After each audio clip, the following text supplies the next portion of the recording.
Hay muchas personas que le metieron los ahorros de toda su vida a sacar una carrera profesional allá.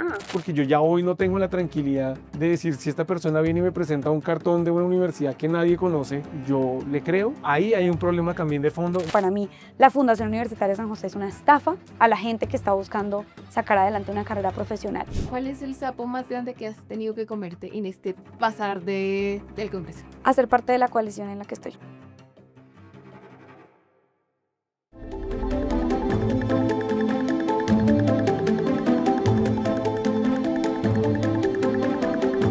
Bienvenidos a Desenredando la Pita, un espacio donde vamos a hablar de política, pero en unos términos mucho más relajados. Hoy tenemos una invitada muy especial, ella es la representante Jennifer Pedraza y también obviamente nos acompaña nuestro director general de 60,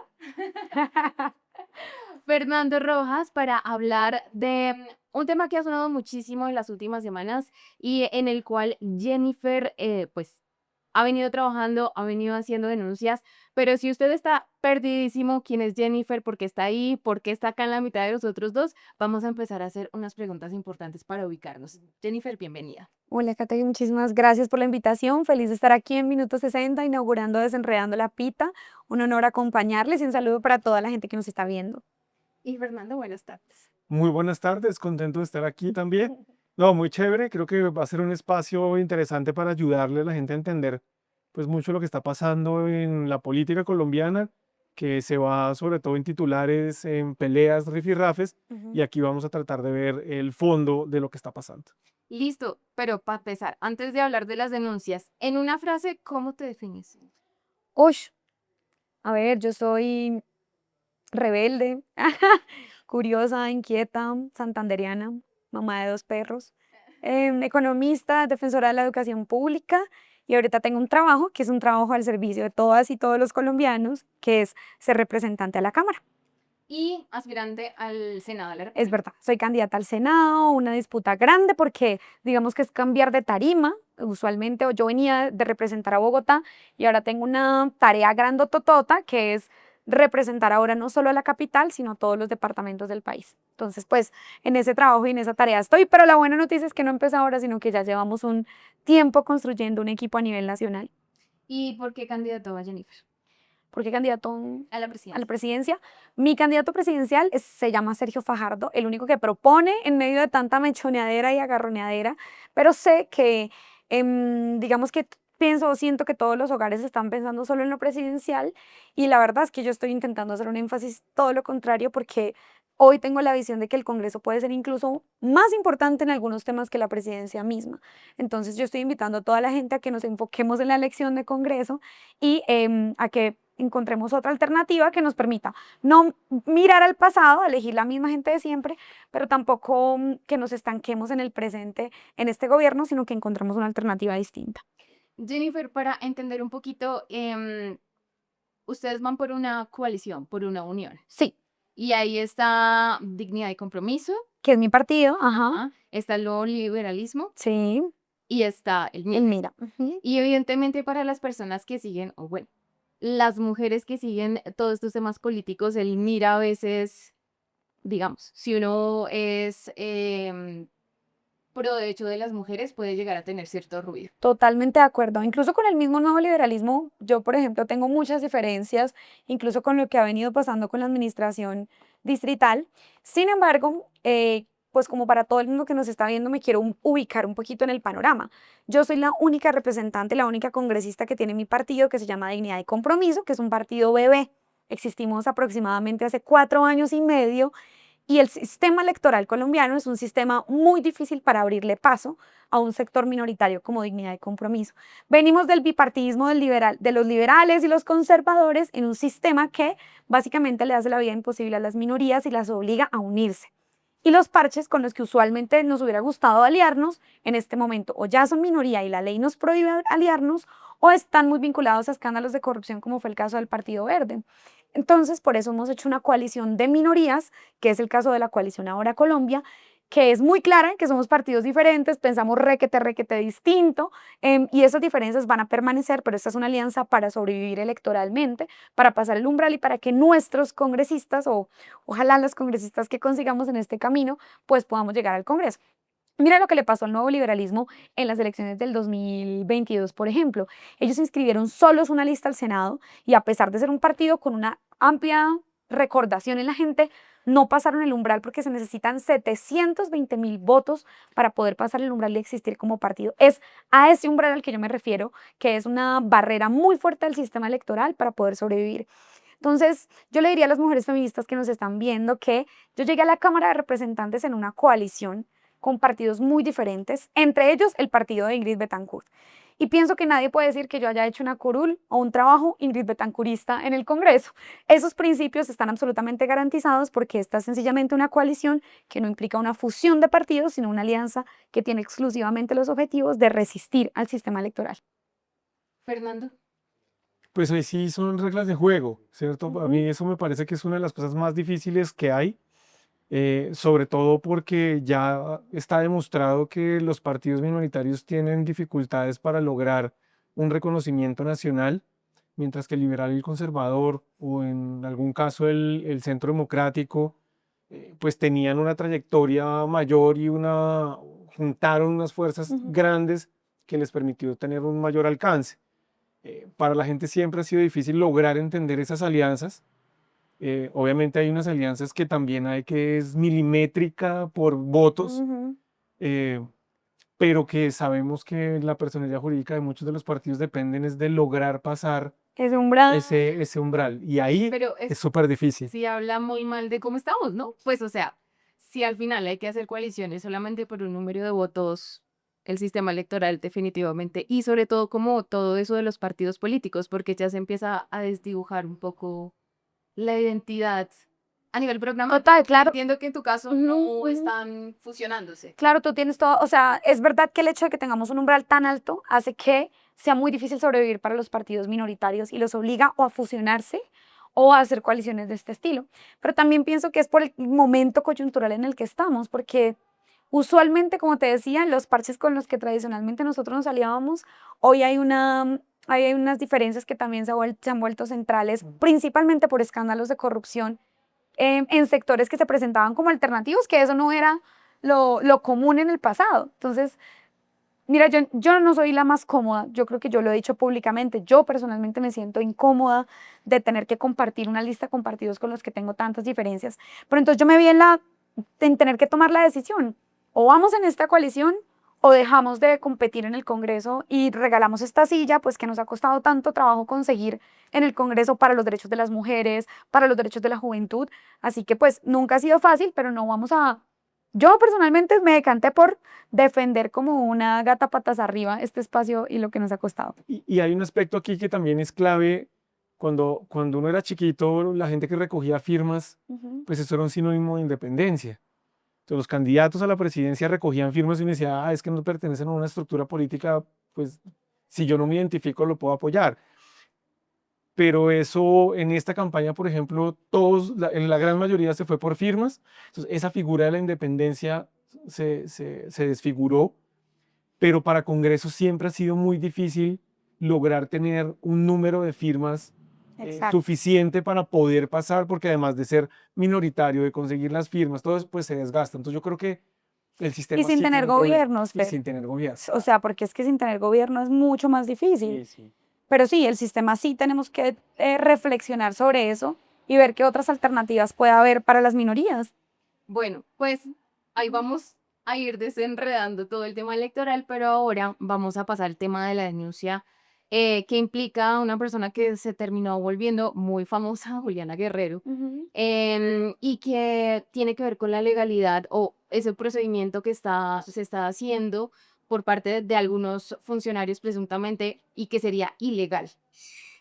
Sí, pero tengo algo que decir, perdóname que me quedé pensando en la pregunta anterior. Lo otro que quiero plantearte es que yo hago parte de una lista abierta al Senado, eso es muy importante. En este momento en Colombia están de moda las listas cerradas. Por ejemplo, el Centro Democrático inscribió una lista cerrada al Senado, el Pacto Histórico inscribió una lista cerrada al Senado. ¿Qué significa eso para desenredar la pita de cómo son las listas abiertas y cerradas? En una lista abierta la gente puede elegir por qué persona de esa lista quiere votar. Entonces, por ejemplo, yo soy la número 100. Si alguien quiere votar por mí y el 100 saca más votos que el 1, puedo quedar elegida yo que soy la número 100 antes que el que está inscrito como el número 1. Mientras que en una lista cerrada la gente vota solo por el logo y van entrando primero el 1, después el 2, después el 3, de manera que el 100 casi nunca va a entrar. Entonces, la gente en una lista cerrada, digamos que no puede elegir directamente por cuál de esas candidaturas vota. ¿Por qué lo pongo de presente? Porque entonces en una coalición de partidos diversos, con diferentes ideologías, la gente igual puede decidir cuál de esos representantes o cuál de esas posturas quiere que le represente en el Congreso. ¿Me hago entender? Entonces, alguien que vote por mí está ayudándome, por ejemplo, a que yo pueda competir también dentro de esa lista con las candidaturas de los otros dos partidos. Entonces, yo sé que esto es una cosa muy del tejemaneje, lo electoral, y cuando la gente no es política no tiene por qué saber toda esta vaina y tampoco nos la enseñan en el colegio, pero me parece que es importante porque al final uno lo ve en el tarjetón. ¿Cómo hago yo? ¿Cuál es la diferencia entre una lista abierta y una cerrada? O sea, ese mensaje para las feministas es, si no quieren que gane Mira, Voten por mí, exactamente, porque también en una lista abierta hay competencia dentro de los mismos que conformamos la lista. O sea, tenemos dos competencias al mismo tiempo. Una, para que la lista saque votos versus otras listas, y dos, quiénes son los más votados de esas listas. Si en mi lista los más votados son los del Mira, pues van a quedar elegidos ellos. Si en esta lista yo hago parte de los más votados, pues de pronto les podemos quitar una silla a los que piensan diferente a nosotros. Listo. Bueno, pues ahí quedó desenredada la pita en esa materia. Pero entonces hablemos de cómo llegaste a todo este tema de Juliana Guerrero, porque Ok. evidentemente estas denuncias están cogiendo mucho más furor y sobre todo ahorita en el contexto político en el que estamos. Por un lado, pues están los estudiantes o las personas que estudiaron o han pasado por la universidad, por la Fundación Universitaria San José, pero también ya vi que te están respondiendo desde el lado del petrismo Ajá. recalcitrante también, porque pues siempre este tipo de denuncias genera esa cuestión. Pero ¿cómo llegaste, Juliana? No, mira, lo que pasó fue que a mí me empezó a escribir gente del movimiento juvenil, como, hola Jen, ¿cómo estás? Mira, nosotros hemos luchado toda la vida juntos porque haya un viceministerio de las juventudes y me contaron que el gobierno iba a poner a Pepita Pérez. Obviamente yo nunca había escuchado nada de ella ni nada. Y yo, bueno, pues, ¿y qué pasa con ella? No, mira que ta. Y ahí empezamos a investigar, descubrimos que su hoja de vida había cambiado muy rápidamente. Y más allá del nombre de ella, es que para mí aquí hay una reivindicación como generacional.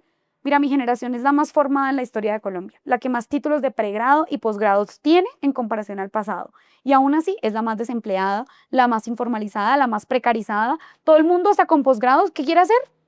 Irse de Colombia, porque no está encontrando cómo sacar aquí adelante su proyecto de vida. Entonces, cuando yo encuentro que una persona que está falsificando 2 títulos profesionales y que además, para mí eso es un acto de corrupción, va a ser nombrada en ese viceministerio que luchamos con tantas ganas, pues para mí ese es un mensaje muy claro de, pues como de traición a esa propuesta de que la juventud sea tenida en cuenta como una prioridad.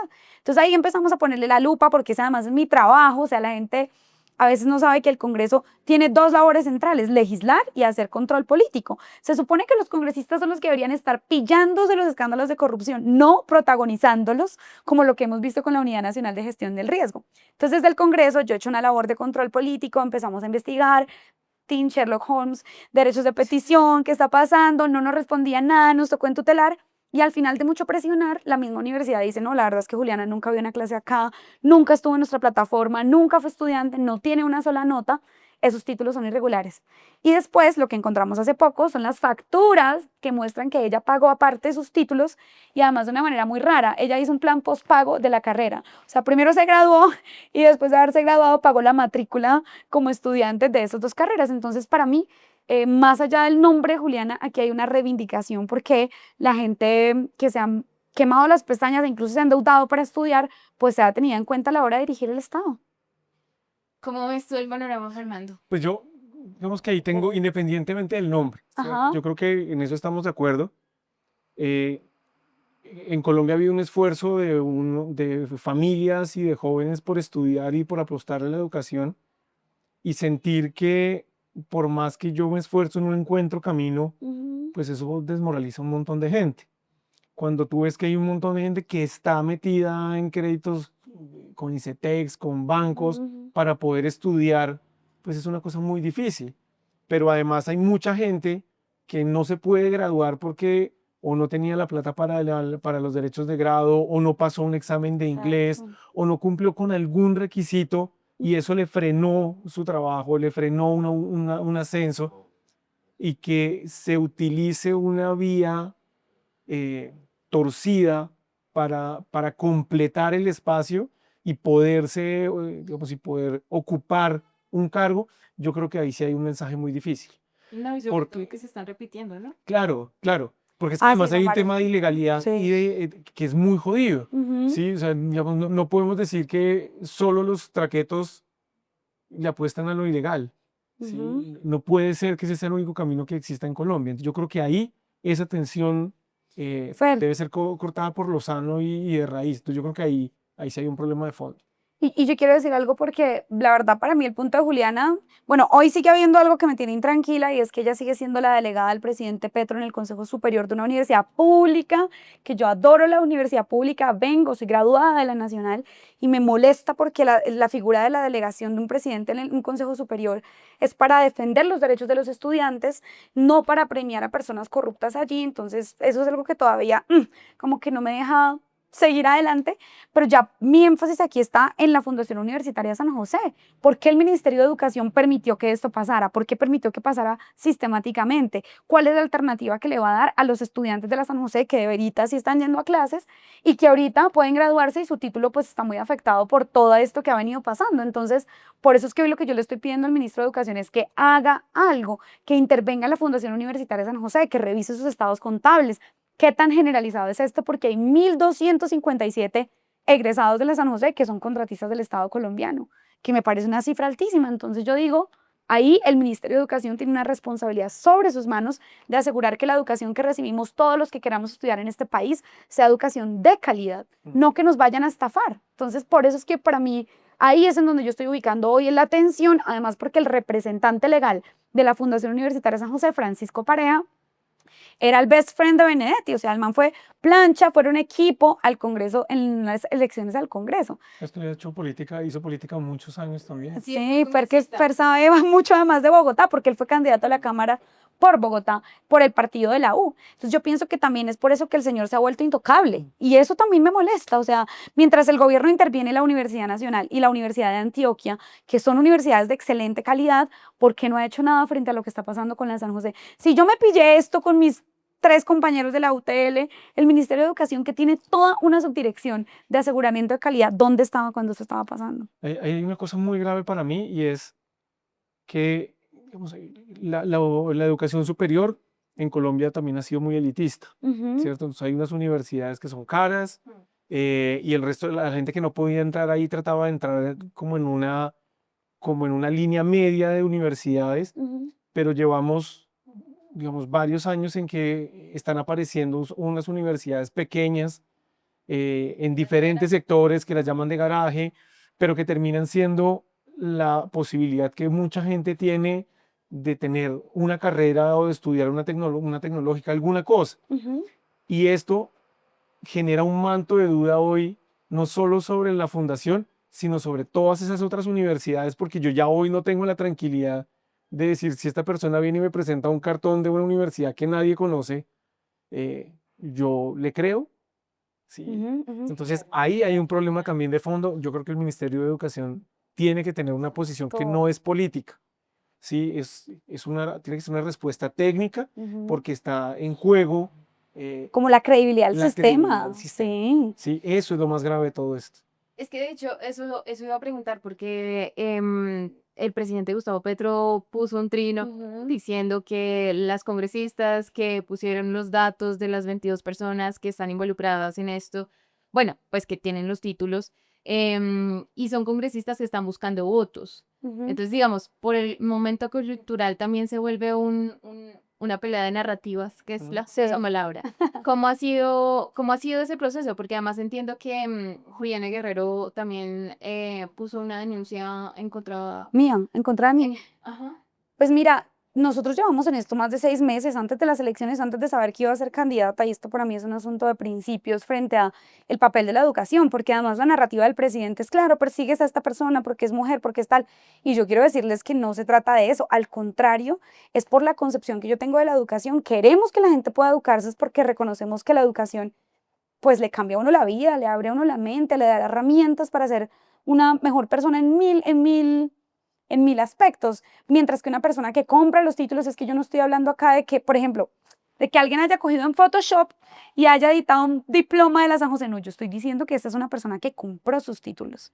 Luego, esto es una denuncia de corrupción. No estamos hablando de qué está pasando con una persona, no, estamos hablando de que es una persona que le dedicó casi 9 millones de pesos a comprar un título express, sabiendo que nunca había estudiado en esa universidad. Entonces, ¿qué podemos esperar de una funcionaria que además llegaría a administrar un fondo que es el Fondo del Ministerio de la Igualdad, que tiene 1.3 billones de pesos? Si no es una persona transparente en su hoja de vida, ¿qué garantía de transparencia tenemos nosotros a la hora de ejecutar la plata del Ministerio de la Igualdad? Entonces yo no quiero entrar en ese marco del presidente, la verdad me parece que es como la vieja confiable de él para evitar cualquier crítica, que es como, claro, a usted no le gustan las mujeres, a usted no le gustan las personas afro. Para nada, esa nunca ha sido nuestra crítica, y estoy segura de que en este país hay muchas mujeres afro que han estudiado, que son honestas y que podrían estar en el Viceministerio de las Juventudes, incluso cercanas al proyecto político del presidente Petro. Es que lo que te digo, a mí esta denuncia me la contaron personas afines al gobierno. Sí, no, no estoy hablando de gente uribista, nada de eso, estoy diciendo gente a la que le interesa que el Viceministerio de las Juventudes esté en buenas manos. Por lo menos mientras siga existiendo, porque ya se va a acabar el Ministerio de la Igualdad Sí, y el próximo año, y pues eso es un asunto, sí, pero la verdad es que yo pienso que ese proyecto tampoco fue prioridad para el gobierno. El Ministerio de la Igualdad no fue prioridad para el gobierno, no ejecutaron nada. Si no estoy mal, ya tenemos el quinto ministro, el cuarto ministro de la Igualdad, imagínense. 2023. Desde 2023, o sea, vamos 2 años y medio y ya vamos 4 ministros en esa cartera, y el anterior ministro a lo que se dedicó fue a rajar de los derechos de las mujeres, a decir que no, que a él le decían, que le tenían que decir la ministra, a pesar de que él no se definía como una mujer, o sea, no se definía como una persona trans, y utilizó esa excusa para quitarnos a las mujeres una silla en el Ejecutivo después de todo lo que nos costó ganar la paridad. O sea, para mí ese Ministerio de la Igualdad ha sido una de mis tusas grandes con el gobierno, porque había muchas expectativas.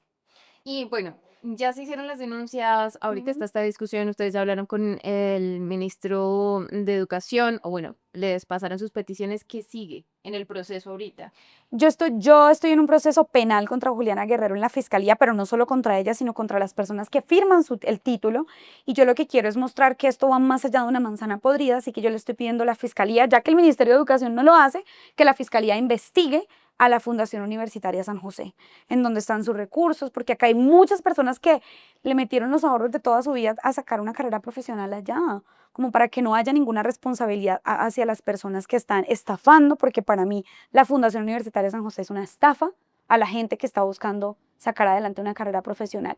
Sigue eso, y si tú me preguntaras, yo pues ya pienso que el debate también tiene que ser alrededor del control político del Congreso. O sea, ¿por qué nos molestaba tanto? A mí me molestaba muchísimo cuando le pillaron el plagio en la tesis a Jennifer Arias, ¿se acuerdan? Sí. Era congresista del Centro Democrático. Julián Bedoya con títulos falsos de la Universidad de Medellín. Y entonces ahora tengo que guardar silencio cuando identifico un patrón igual de grave en este gobierno, porque yo voté por él. No, al contrario, yo voté por este gobierno en gran medida queriendo que se rompiera esa tradición y esas prácticas de siempre, y cuando me encuentro que pasa lo mismo, pues a mí me corresponde denunciar. Yo no soy una foca que tiene que aplaudir todo lo que está pasando, y al contrario, mi labor es de denunciar este tipo de escándalos. Lo haría fuera el gobierno que fuera. Así fuera el de Fajardo. Si Fajardo lleva a nombrar gente con títulos falsos, yo los apeo. Quiero que lo sepa. Esta grabación queda para... Exacto. Yo le digo eso a mis colegas también que son de la bancada del pacto. Yo entiendo que ustedes son de la bancada de gobierno, pero esto es, ¿usted qué opina? No, a mí también me parece súper mal, Jane, me parece que eso es inadmisible. Entonces denunciemos, porque esto es un asunto, ningún proyecto político avanza sin crítica y sin autocrítica. Los proyectos terminan convirtiéndose en lo que tanto han criticado, si no tienen una herramienta de crítica y de reconocer los errores para corregir. Sí, aquí a mí me parece que también hay en esta coyuntura electoral también hay una discusión más de fondo, y es finalmente la educación para Colombia hacia dónde debe ir. Ujú. Sí, pues porque los jóvenes están dejando de estudiar, las carreras se estudia, no se encuentra trabajo, familias endeudadas. Y yo creo que hay una discusión de país que como sociedad se tiene que dar y es qué tipo de educación es la que se necesita para los, en el corto, mediano y largo plazo, que responda también a las necesidades de los más chiquitos, ¿cierto? Digamos, yo tengo un hijo de 15 años y la conversación con él alrededor de la educación es súper difícil, pues porque las conversaciones de los compañeros nos están llevando a un lugar en el que lo que nosotros creímos que debía ser, pues ya no es una prioridad para ellos. ¿Qué te dice tú sobre eso? Digamos que ya la carrera Quiero ser youtuber. es un lugar. Yo creo que lo que más les llama la atención a ellos está entre ser youtuber o ser emprendedor, Ya, te entiendo. ¿sí? Y si nosotros revisamos incluso la formación universitaria no está diseñada para que la gente pueda desempeñar esos nuevos cargos. En algún momento en una reunión alguien me decía que eh, preferían contratar a técnicos y tecnólogos o a personas autodidactas en diseño de software que contratar a un ingeniero de sistemas de los Andes porque ya estaba desactualizado y que estaban buscando a un tipo dentro de esos nuevos oficios que hay, alguien que entrene algoritmos, ¿sí? Esas son cosas para las cuales nuestro sistema no está preparado. Entonces, yo creo que hay una discusión también de fondo que está enmarcada en lo presidencial, pero que con toda seguridad el Congreso va a tener que tener una posición si el presidente no lo plantea. Yo quiero hacerte una pregunta. Así como les digo, las denuncias por parte de estas personas que dijeron, ve, está pasando algo raro. También te llegan comentarios de estudiantes, pues de personas que estudiaron y sí estudiaron, hicieron toda su tarea. Claro, y muchos de ellos incluso me han contado en Instagram, sobre todo me llegan denuncias diciéndome que los llevaban a eventos políticos de pareja, o sea, siendo estudiantes de la Fundación Universitaria San José, que pues, prácticamente los presionaban para asistir a eventos políticos del señor. Me han contado que, bueno, como muchas otras cosas que han sido muy indignantes y muchos de ellos dicen como, ¿cómo es posible que el Ministerio de Educación no haga nada? O sea, en lo personal, como que yo te diga a alguien, que alguien me haya dicho, oye, no, tú no debiste haber denunciado eso, muchos de ellos se sienten estafados. Como yo, ¿qué hago ahora que me doy cuenta de que esta misma universidad le está vendiendo el título que a mí me costó 4 semestres conseguir a otras personas solo porque tienen 9 millones de pesos para pagarlos de contado? Entonces, esa es como la sensación que yo más recibo, pero me llegan un montón de testimonios de personas diciéndome, incluso profesores y diferentes funcionarios de la misma universidad denunciando este tipo de prácticas. Y sobre el debate que pone Fer sobre la mesa, para mí esto es súper clave. Empezando porque ahora, como senadora, yo quiero hacer mucho más énfasis en la educación inicial y en la educación básica y media. Yo estuve muy metida en los temas de educación superior en este periodo. Logramos reformar la Ley 30 para que hubiese más financiación para la educación pública, sin la cual yo no hubiera podido estudiar. Yo amo la Nacho, amo la educación pública, me parece que es esencial. Pero ahora queremos hacer mucho más énfasis en los colegios y en la educación inicial. Colombia ni siquiera tiene 3 grados de educación inicial pública, o sea, si alguien quiere poder tener prejardín, jardín y transición, tiene que pagarlo de su propio bolsillo. Eso de entrada va generando unas brechas de desigualdad y en la capacidad cognitiva, en el nivel de aprendizaje de las personas. Entonces pienso que hay que ponerle mucha más lupa a eso. Y 2, a los colegios, Fer. Porque mira que incluso acá en Bogotá, que uno diría, no, todo debe estar súper bien en los colegios, tenemos de noveno a décimo un nivel de deserción del 40%. ¿Por qué? Porque en Colombia la educación solo es obligatoria hasta noveno. ¿Ustedes sabían eso? Uno normalmente piensa que la educación es obligatoria hasta 11, pero no, resulta que solo es obligatoria hasta noveno. Y cuando digo que es obligatoria no es para que vayamos a coger a los peladitos a juguetes y no quieren ir al colegio, no, yo lo estoy diciendo es porque que sea obligatoria es para que el Estado tenga una responsabilidad de derrumbar todas las barreras de acceso y de permanencia que hay. Entonces, yo ya presenté una propuesta de acto legislativo, es decir, para cambiar la Constitución, para hacer obligatoria la educación desde la educación inicial, o sea, el Estado tendría que avanzar en esos 3 grados de educación pública inicial hasta 11, hacerla obligatoria desde la educación inicial hasta 11, y me parece que es un gran debate. Y 2, tú pones un debate sobre para qué es la educación. Y la educación superior tiene diferentes escaleras, por decirlo, bueno, pero no es escaleras porque no quiero poner una encima de la otra, sino pongamos 3 cajones al mismo nivel. Está la educación técnica y la educación para el trabajo, que es muy importante. Está la educación tecnológica y está la educación universitaria. Si uno va de aquí para acá, va a encontrar que aquí el componente de saber hacer, por ejemplo, tú decías Ingenieros de software. Los ingenieros de software están aquí en este cajoncito. ¿Qué Mm. están haciendo? Usualmente teorizando. Usualmente su producción académica es muy abstracta. Usualmente no son los mejores para hacer la cosa práctica. Se necesita ensamblar estos tres tipos de nivel de educación. Si nosotros también decimos, no, solo necesitamos gente técnica o tecnóloga y cerremos los programas, obviamente estoy yendo como al punto más extremo para decir que nosotros no podemos dejar tampoco de producir ciencia, investigación, conocimiento del más alto nivel, por lo menos para quienes tengan esa vocación. Pero también tenemos que fortalecer la educación técnica y tecnológica, lo que tú has planteado, Fer. No todo el mundo tiene que tener un título profesional. Si la gente quiere ser un tecnólogo o una tecnóloga, por ejemplo, para trabajar en las profesiones que tú has puesto de ejemplo. O sea, hay que fortalecer también la educación técnica y tecnológica que está abandonada en Colombia porque se ha vuelto como un preuniversitario. Entonces yo hago un semestre técnico y uno tecnólogo para ver cómo termino en lo profesional. Cuando uno podría decidir, yo quiero ser el mejor tecnólogo en ciencias de datos, no sé, quiero ser el mejor tecnólogo contable, quiero dedicarme a aplicar un montón de cosas abstractas que están por allá los ñoños académicos definiendo. Yo quiero enfocarme en eso para que le sirve a la humanidad, ¿sí? Entonces, ese es como mi sentimiento sobre esa y mi lectura sobre el debate de la educación superior. No hay que eliminar ninguno de estos tipos de educación, sí hay que actualizarlos, es verdad. De O sea, acuerdo. la formación técnica y tecnológica cambia mucho porque también las necesidades prácticas del mercado laboral cambian. Y eso pues tenemos que hacerlo. Es verdad que es una deuda, por eso en nuestra ley de la reforma a la ley 30 logramos que hubiese presupuesto fijo, no solo para las universidades, sino también para las instituciones técnicas y tecnológicas públicas. Les pongo un ejemplo, es que aquí en Bogotá solamente hay una, entonces la gente casi no las conoce, pero las unidades tecnológicas de Santander son una ITTU pública. En Putumayo no había universidad pública, solamente había una institución tecnológica. Entonces necesitamos lograr que esas instituciones se llaman ITTUs, instituciones técnicas, tecnológicas y universitarias, tengan también una prioridad y un papel en el sistema de educación. No son el preuniversitario, no, son ciclos terminales también de educación superior, muy Ahí, valiosos. ya que mencionas la modificación a la ley 30, Ujú.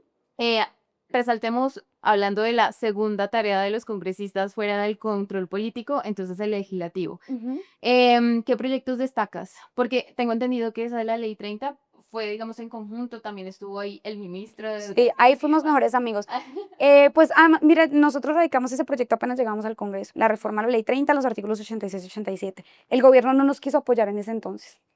La ministra de Educación en ese momento no quiso apoyarnos, o sea, pasó por unanimidad 2 debates, pero después se murió por inanición, o sea, no hubo debates. Después lo volvimos a radicar y esta vez el gobierno quiso apoyarlo, el ministro de Educación Daniel Rojas, y lo sacamos adelante y para mí es un proyecto esencial porque recoge la lucha histórica del movimiento estudiantil por reformar esa ley para que haya recursos para la educación.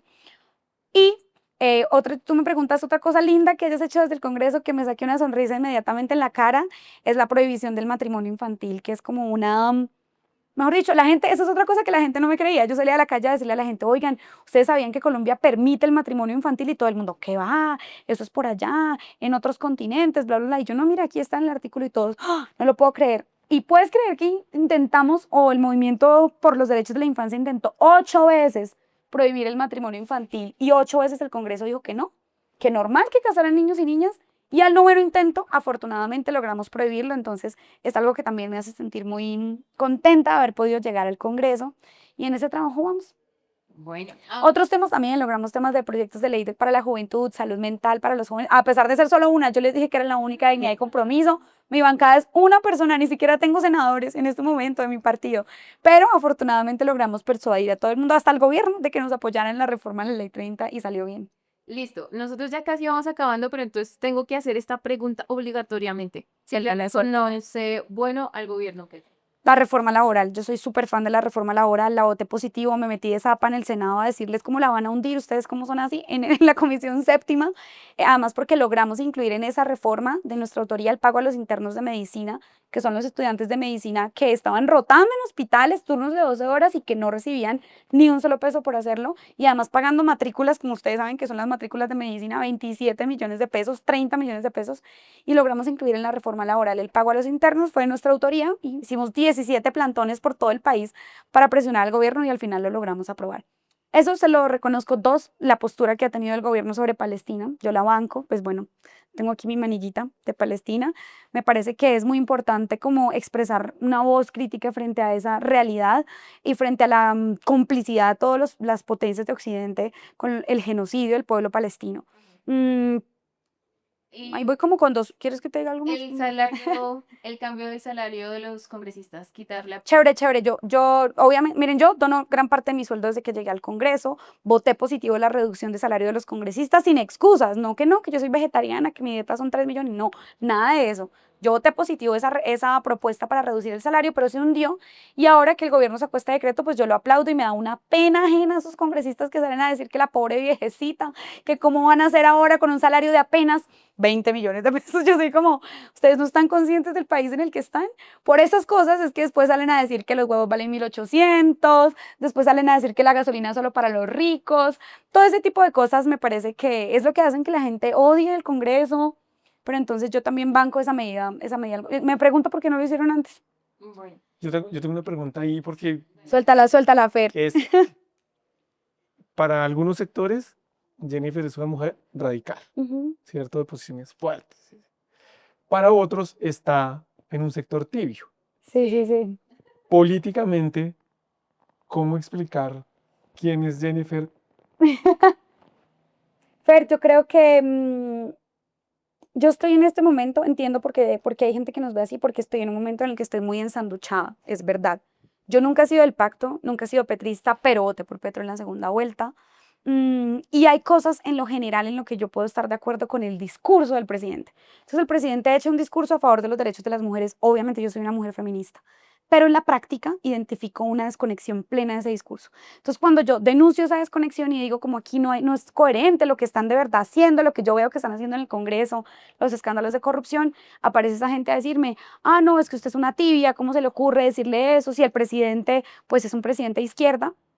Y también otra gente, quizás un poco más hacia la derecha, diciendo, claro, ahí está la mamerta feminista. No sé, como que yo sé que soy un bicho raro en política, pero yo pienso que las causas del movimiento social, Fer, no se restringen a un gobierno. Petro va a durar 4 años, vendrán otros gobiernos y el movimiento social lleva décadas, siglos construyendo las causas lindas. Yo me debo mucho más a ese movimiento social que a un solo gobierno que tiene principio y fin. Me debo mucho más a eso que también a la gente que critica al gobierno solo porque sí. Yo soy muy como que digo, si hay cosas que reconocer, hay que reconocerlas, ¿cuál es el problema? Pero entonces creo que eso es lo que me tiene, lo que hace que esa percepción esté hoy sobre la mesa. A mí no me parece, sin embargo, que riña, ¿sí? Soy una persona radical en muchas cosas en las que creo radicalmente, creo que hay que ser coherente entre lo que uno dice y lo que uno hace. Eso no me inhibe de poder construir acuerdos con las personas que piensan diferente a mí. En lo que se pueda avanzar, chévere. No tengo prisa, o sea, yo lo que no tengo es prisa. No creo que estos hubieran sido los únicos 4 años para hacer. No, para mí las transformaciones que necesita Colombia son de largo plazo. Afortunadamente tengo apenas 29. Estamos listas para meterle mucho trabajo a esto. bueno, dos últimas preguntas y ya. Una, de estos sí requisito, el tema de financiación de campañas. ¿Cómo vas en ese proceso? ¿De dónde sale la plata? Gracias por la pregunta porque les invito a que nos donen plata en la Vaki que estamos haciendo. Nosotros estamos en este momento recolectando donaciones y me parece un tema súper importante porque con tanto escándalo de financiación ilegal de las campañas, bueno, no sé si ustedes hablen de esto así como al aire, pero Fer hizo una campaña a costo cero a la Cámara de Era un secreto. Representantes. Era un secreto, nadie lo sabía. No sé si se puede hablar de esto, pero me parece que es muy transformadora esa visión porque de verdad la financiación es una de las principales barreras que tenemos las candidaturas humildes, las candidaturas que no nos financiamos por el lobby para poder sobrevivir, para poder existir. Entonces, uno, con donaciones.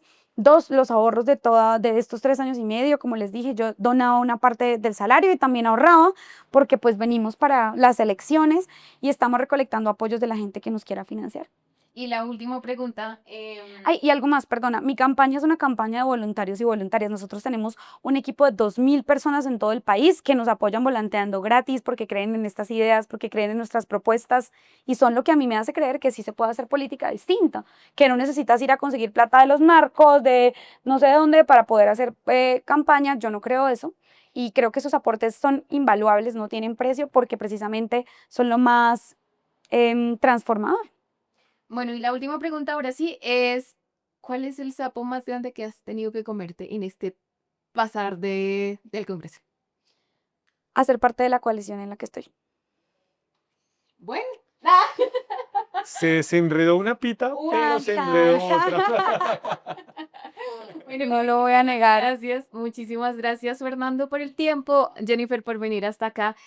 Nosotros seguiremos desenredando la pita y hablando con los políticos, de los políticos, para entender un poquito todo lo que se nos viene en este año 2026. Gracias.